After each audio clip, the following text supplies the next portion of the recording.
Okay, so the pseudo circulant is a very important element, and I thought it would be helpful for us to begin at this point, but let us do it with an example, so that it helps us solidify the results that we have been working with. Okay, so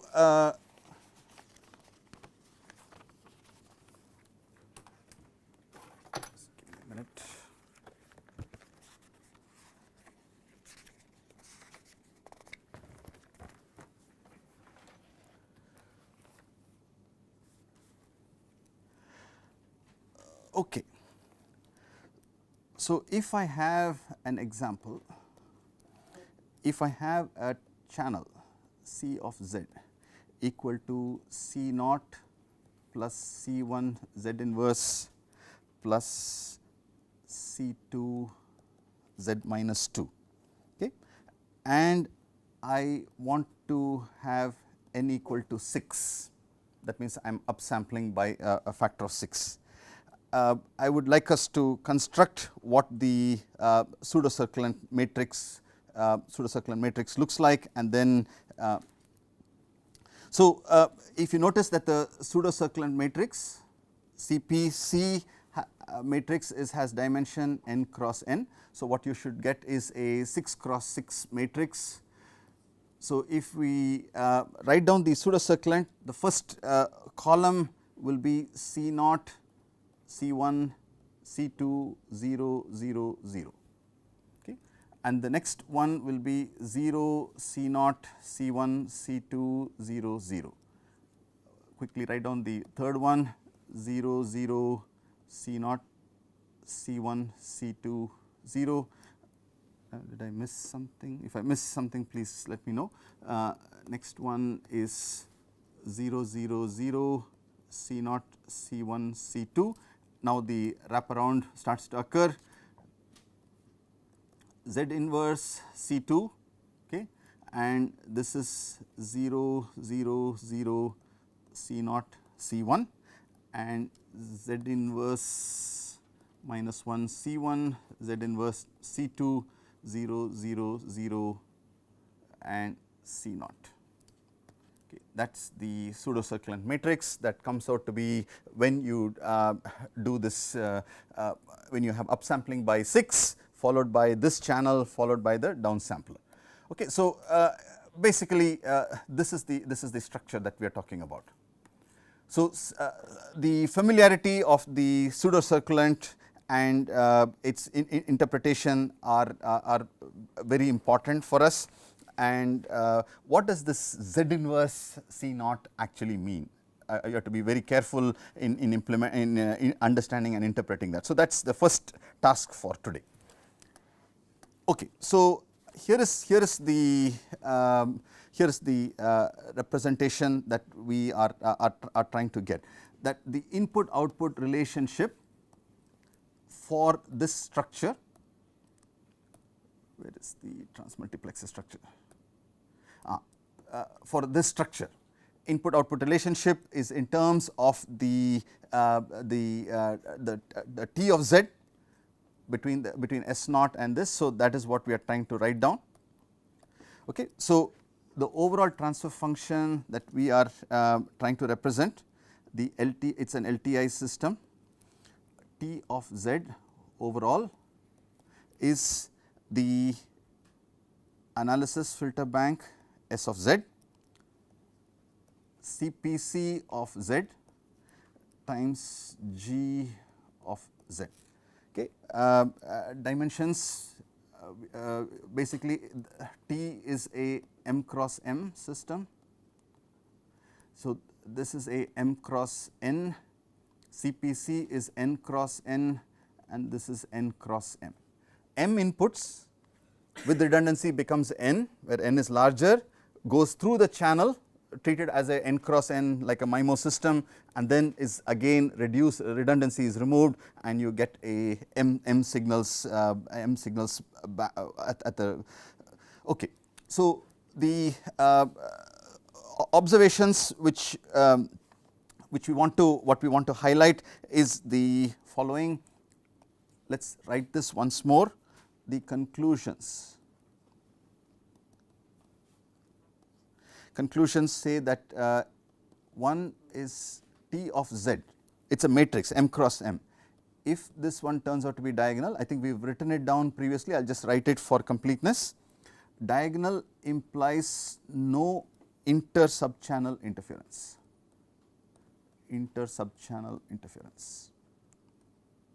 Okay, that is very important for us in the design of the system. Okay, and if T of Z is equal to a constant matrix, that means no inter-block interference. I will write it as IBI. And of course, if T of Z is equal to an identity matrix or any other diagonal matrix with constant coefficients, then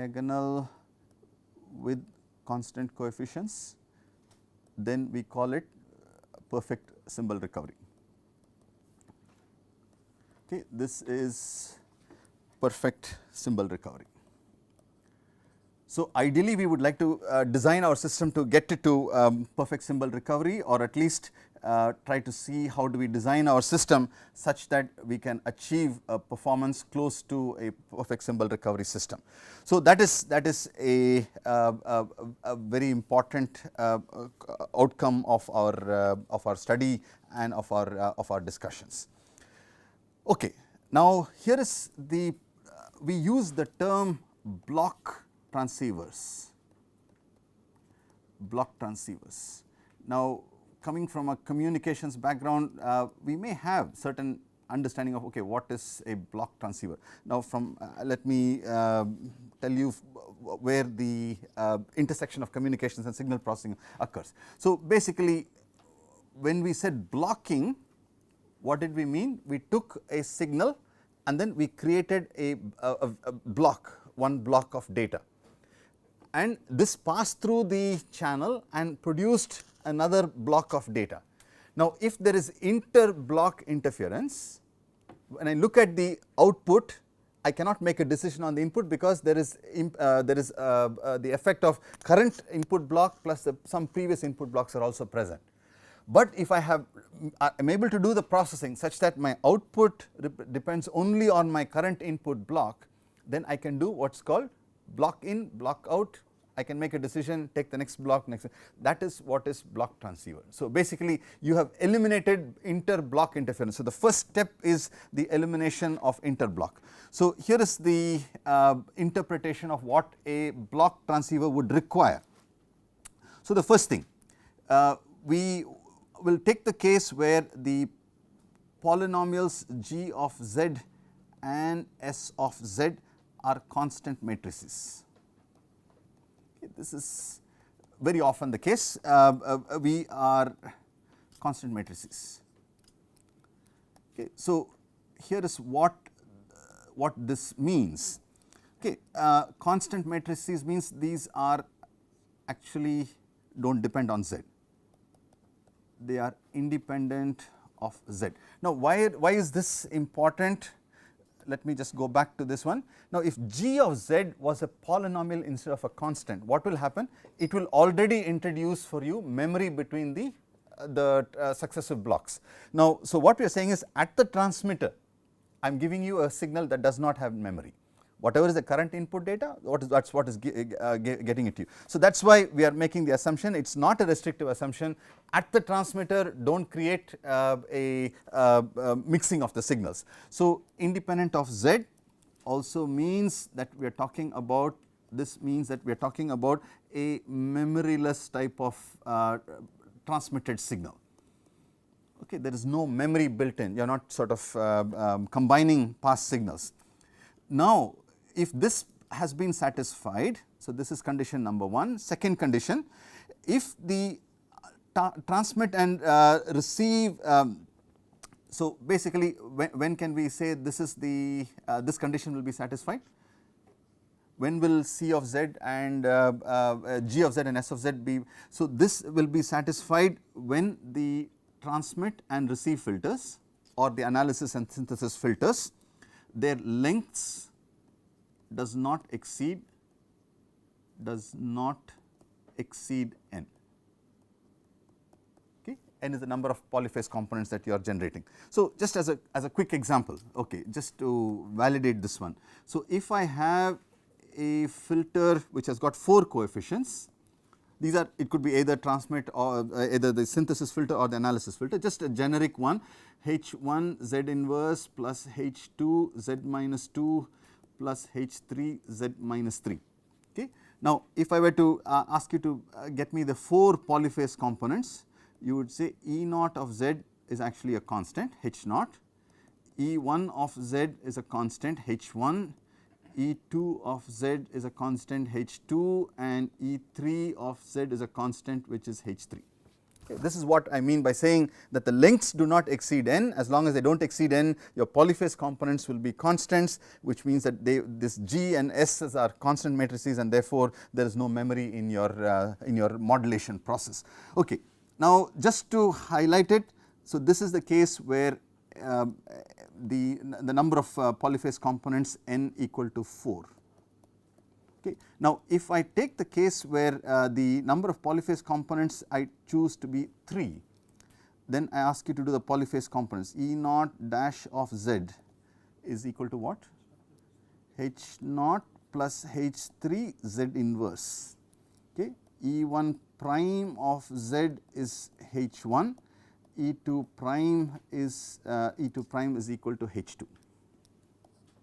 Okay. So, notice that just a simple illustrations shows that if you had n equal to 4, this particular channel would have given you constant matrices, this particular polyphase decomposition, otherwise you will get this. So, this is equal to H2. Okay. So, this is what we mean by the information. Okay. So, keep this as one aspect. I am interested in block transceivers. I am going to look at the case where G and S are constant matrices. That means, my length of my filters are chosen such that they are the same as the size n, which is the redundancy that I am going to introduce or with which I am going to transmit my channel. Okay. Now, here is another element which is very important for us, minimal block transceivers. Okay, minimal transceivers. One of the simplest and the one that we have already looked at is if you choose this G and S to be the IDFT matrix and the DFT matrix, because you can see the polyphase structure. There is a notion of the IDFT and DFT being useful in these types of environments. So, based on the IDFT and the DFT, okay, very important, these are square, right, these are square matrices. Now, when I want to introduce redundancy, what was the structure of G and S? They were rectangular matrices, remember the trapezoidal structure that we had. So, the key question is, hey, wait, this is going to be a problem for me because IDFT and DFT are always square, right, I cannot. So, how do you introduce redundancy? If you are all interested in the IDFT DFT family, how do you introduce redundancy? Again, this is a very, very important question, which is what we will address, because that's important. And the key question is, how are we going to introduce redundancy? How are we going to address it with this particular setup? Okay, and it turns out that you already know the answer to it. So, let me just refresh your memory as to why you know the answer to this already. So, the first task for us is to design block transceivers where there is no interblock interference. So, basically I want to use the redundancy first to eliminate interblock interference, for interblock interference elimination. Okay, interblock interference elimination. So, take the general case that we have a channel model. Suppose we have this is again from digital communications, we have a symbol spaced equivalent channel model. Okay, I am assuming you are familiar with what that means. If I have a discrete time sampled signal, I can represent the relationship between the input and output through this symbol spaced channel model. Symbol spaced channel model. Okay, symbol spaced channel model given by C of z, which is given by n is equal to 0 through eta or nu. This is C n z power minus n. Okay. So, this is a channel model with nu plus 1 taps, which implies there are new symbols of ISI. This is an ISI channel, okay, symbols of intersymbol interference. So, this is a standard notation. This is the channel model that we have, and so now the important question that we will do is just a simple example. So, take the case where m equal to 3, that means I have 3 parallel channels that are going in, okay, and I have C of z equal to C naught plus C1 z inverse plus C2 z minus 2. Okay, this is a scalar example just to illustrate the point. So, basically this means that nu plus 1 equal to 3, okay. So, which means that nu is equal to 2 symbols of ISI, the previous symbol and the one before that will cause the interference. So, now if I tell you that let n, what is n? N is the with the redundancy built in. Take n to be equal to m plus nu, okay. So, it is 3 plus 2 equal to 5, and whatever wherever you do not have any data, we just say insert zeros. So, which means there are 2 zeros inserted, okay. So, if I have the situation where R naught, R1, R2, R3, R4 basically need to be transmitted, what I am going to do is after a block which is R naught, R1, R2, I am going to insert 2 zeros, okay. So, basically, and then after that will come R3, R4, R5 followed by 2 zeros, then R6, R7, R8. I do not know if I have used R as or some Rx, but it is just but basically 0 insertion is the key here, okay. R8 followed by 2 zeros. So, what this basically says is that there is no, and I have a channel. Now, pass this data through the channel, what will you get? You will get a, let me just make sure I have got the correct notation. What is the, it is actually X and R, I am sorry. So, let us go back to X and R. Okay, just change this to X.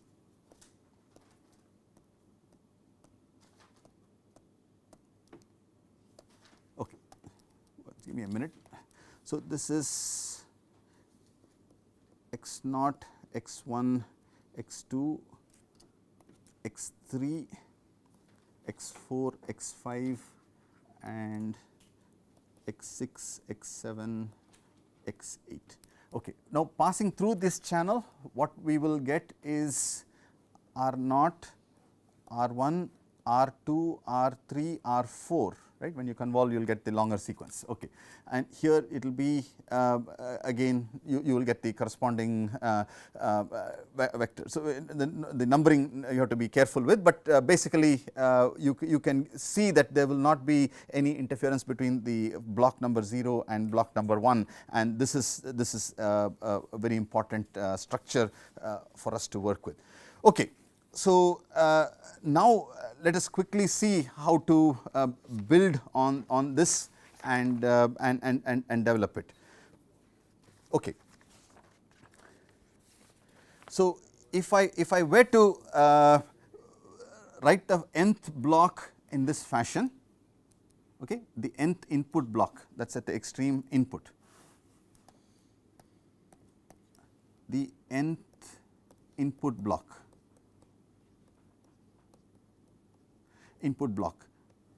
S of n.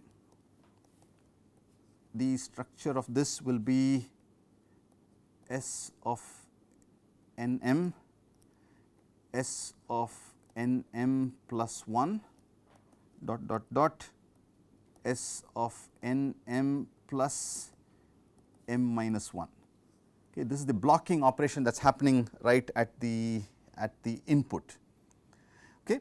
Now, the to this we have to add some number of zeros, add new zeros, number of that depends on the number of taps in the channel. That will produce for me the vector that will get processed through the channel. So, that will be nothing but the vector S of n, which is the blocked version of the input, and then a bunch of zeros, and this will be this vector, and the number of zeros that we have introduced is actually new zeros.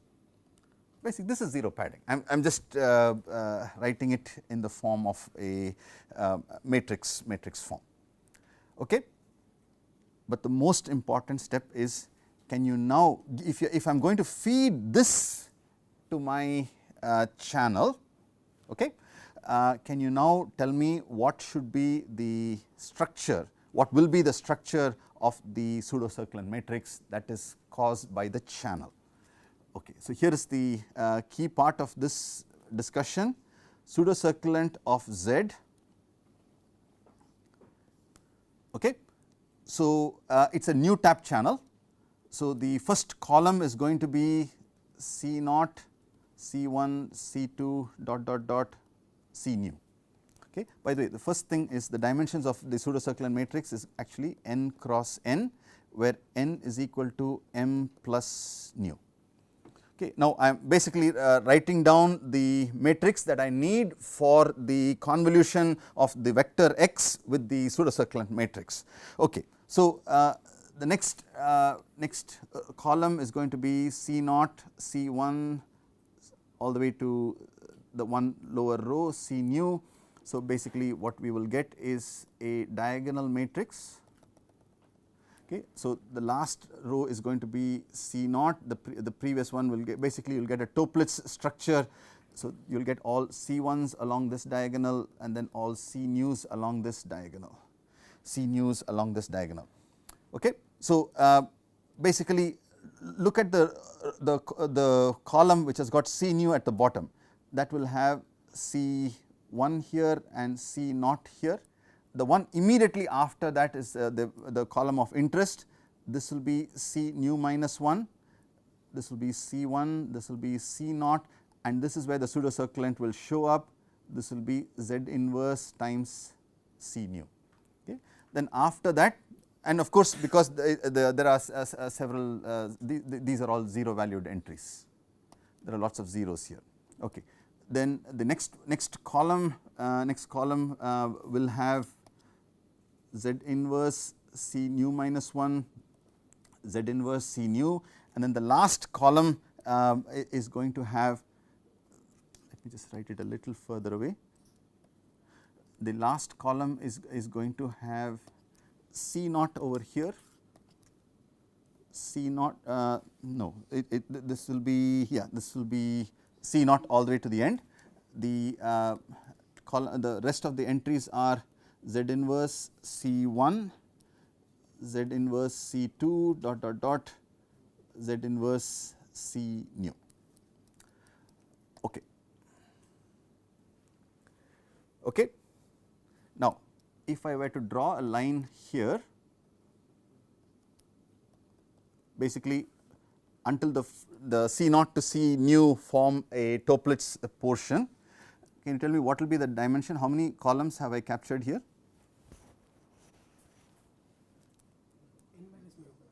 Look at the last row, it goes from C naught to C nu minus 1. So, it is actually new rows, right, new columns. This is new columns. Okay. If that is new, then this one has to be M columns. So, it is a n cross n matrix where there is a banded Toeplitz structure for the first m columns, and then after that the pseudo circulant effect starts to kick in. Okay. Now, if I look at this sequence of blocks that are coming in, then I can talk about a block Z transform, which will be the block Z transform of this will be S of Z. That means S of 0 plus S of 1 Z inverse basically is a block Z transform. In the same way, I talk about a block Z transform for X, that will be X of Z. Okay, so, basically these vectors that are written in the form of a Z transform. So, given this notation, the received vector, okay, in the block Z transform, there is a R that comes out of the pseudo circulant matrix. The block Z transform of the received vector is nothing but CPC of Z times X of Z, okay, basically X of Z. Okay. Now, I want you to pay close attention. Basically, what I have written down is if I visualize it in the time domain, it is a convolution, but if I think of it as a matrix, then I can write it in terms of the Z transform of the input times the transfer function times this, which is what I have done. Okay. Now, please pay close attention to this one result that I am going to point out to you. What is the structure of X? It has got the input vector S followed by a bunch of zeros, right. So, what does X actually do? That means basically you would have to multiply this CPC with X of Z, right. If you have a bunch of zeros a part of the vector, those columns do not have any effect on my output, am I correct? Where did the zeros kill? What did the zeros kill? They basically killed the last new columns, because that is what got. So, if I killed these, what did I remove out of my structure? I removed any memory in the system. I removed the block. So, what I need to worry about is this matrix, which is n cross m, which is given by this form. So, let me just quickly write it down. So, we will call this portion of the matrix as C times low, meaning it is basically looking at the diagonal matrix C naught and then looking at. This is a n cross m matrix. The input output relationship between the, so there is no memory in the system, right, no memory in the system. So, what we can write down as the input output relationship is that R of n, the output vector, this is a n cross 1 vector, n cross 1 can be written as equal to C low, which is a constant matrix, times the vector S of n, that is the 0 padding has been taken out. Okay. So, this is a n cross m matrix where we have kind of took out the last new columns, and this is a m cross 1 system without the 0 padding. So, the redundancy.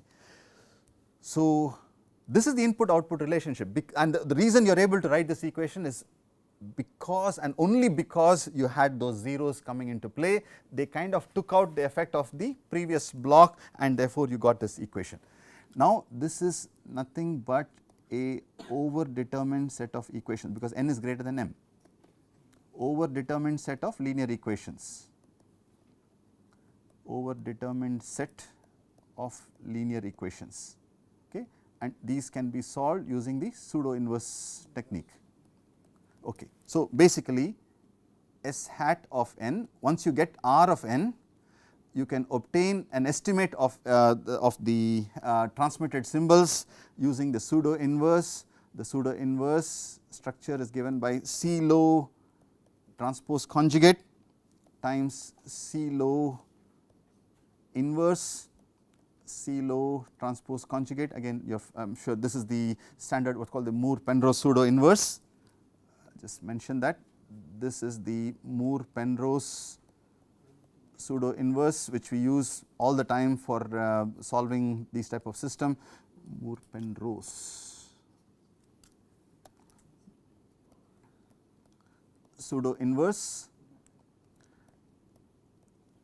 times R of n times R of n, okay, and this basically gives us the estimate. So, the way the whole thing will work is I transmit one block of data. One block of data is given by S of n, and the dimensions of this is m cross 1, with 0 padding. With 0 padding it becomes n cross 1, with 0 padding it becomes n cross 1. Then it passes through the channel, and from the at the output of the channel I receive one block of data, receive one block after the channel, that is R of n, and that has got dimensions n cross 1, okay. And through the pseudo inverse process we obtain S hat of n from R of n, okay. And by the way, this is m cross 1. This is the structure of a block transceiver. Basically this is a channel that has ISI, but we have been able to do the 0 padding and bring the whole thing together so that we can then obtain it in this form. And why did we go through this matrix? And you may say, well, I already have this intuition, you do 0 padding, I will get it. See, it is not trivial to sort of go from scalar to matrix. What we have shown is that actually you have gone into a matrix notation, we have actually introduced the interblock interference in the structure, and then showed that if you insert the zeros you can get the advantage of the of an ISI free system. Okay. Now, the one key element that I just want to mention, I will close with that. Okay. Tell me. Here we are padding x of n or x of z. Yeah. No, wait. It's you are padding x of n. That's a vector. Then we can't say that the lower values of x of z will be 0. No. Wait. If I write down the z transform of this, it will be x. Okay. Let's write a good question. Okay. What is x of z? It is x of 0 times x of 1 times z inverse ... Okay. So, basically what we are saying is at every if the input output relationship is given by this, I can look at R of 0 and say that it depends only on x of 0, it does not depend on the others. You can write down the right, you can, that is what I am saying. So, R of 0 depends on S of 0, R of 1 depends on S of 1. So, the powers of Z are getting matched. I am not saying anything about x of Z having zeros, no, x of Z is has a certain structure, but at for each power of Z, if I compare right hand side and left hand side, I can get the right. That's good that you asked, clarified that one. Okay. So, here is a key observation. So, basically this is the structure of a block receiver. Now, one of the issues that we are going to have to deal with is, where are the zeros inserted? In x of n. That means there are certain points where you have said that the transmitted signal is 0. So, which means that there is nothing going on the channel. Okay. Point number 1 is that the right thing to do? Basically you are wasting things on the time, but you are saying, well, that is the way I get to eliminate the interblock interference. Okay. But from a power amplifier viewpoint, this is not necessarily a good thing, because what you are saying is please transmit at a certain power level and suddenly the signal will go to 0, again it will come up. So, it is much better to maintain a uniform transmission. So, again the question is, yes, we have been able to obtain a structure that has eliminated the interblock interference. The question that we ask is this the best way? Is this the best way to achieve the interblock elimination of interblock interference? The answer turns out to be, yeah, there are other ways of doing it, and there is one more way that we would like to introduce, that is called the is this the best way? We do not know yet, but there is another way, alternative, which is introducing something known as a cyclic prefix. The reason a cyclic prefix would be somewhat different is that you are transmitting something all the time. There are no zero valued symbols, but it is very important to know how to fill what to transmit in those at those points, so that you can it does not cause you a undesirable effect. Okay. So, we will basically define what a cyclic prefix is, take this existing structure that we have developed and then redo it for a system where the redundancy is introduced not by zero padding, but by cyclic prefixes, and then show that that is actually the better way to do it, and that is how OFDM was born. Okay. So, basically we are one step away from actually establishing OFDM as one of the most powerful multi-carrier techniques that we have, and this comes because we are able to approach it both from communications and from the signal processing side. Okay, we will pick it up from here tomorrow. Thank you.